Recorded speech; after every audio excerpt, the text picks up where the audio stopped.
তো হ্যালো বন্ধুরা, কেমন আছো সবাই? শুভ সন্ধ্যা। আমরা এক্ষুনি কাজ থেকে বেরোলাম। কাজ থেকে বেরোয় আমি বললাম যে চ ভাই আজকে মোমো খেতে যাই। তো বিক্রম বললো যে চ, যদি খাওয়াস তো খাবো। আমি বললাম চ, আমি খাওয়াবো। তো আমরা এখন মোমো খেতে যাচ্ছি ভিতরের রাস্তা দিয়ে। জানি না বিক্রম কোন রাস্তা দিয়ে নিয়ে যাচ্ছে।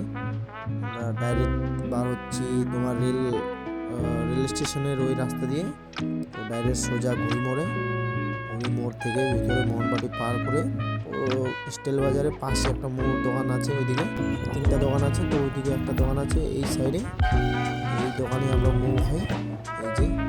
এই যে ভাই গাড়ি পার্ক করলো, পার্কিং করে তারপরে দোকানদারাকে বললো যে মোমো অর্ডার দিতে। যদিও আমরা ওটা ভিডিও দেখাতে পারলাম না।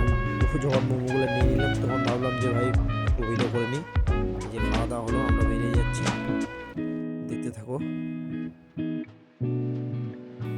তো যেতে যেতে আমাদের একটা বন্ধুর সঙ্গে দেখা হয়ে গেল, যে আমাদের মানে ইউটিউব হ্যালো চ্যানেলের গাইস, জন্য কাজ করে। হাই বলে দে গাইস, হাই বলে দে গাইস, হাই বলে দে গাইস। আমাদের একটা বন্ধু ভাই সাইকেল ধরে যাচ্ছে। এই যে এখন একে টানে নিয়ে যাবো। চল নিয়ে চল, মাঠে নিয়ে চল। সামনে গাড়ি এসে চাকা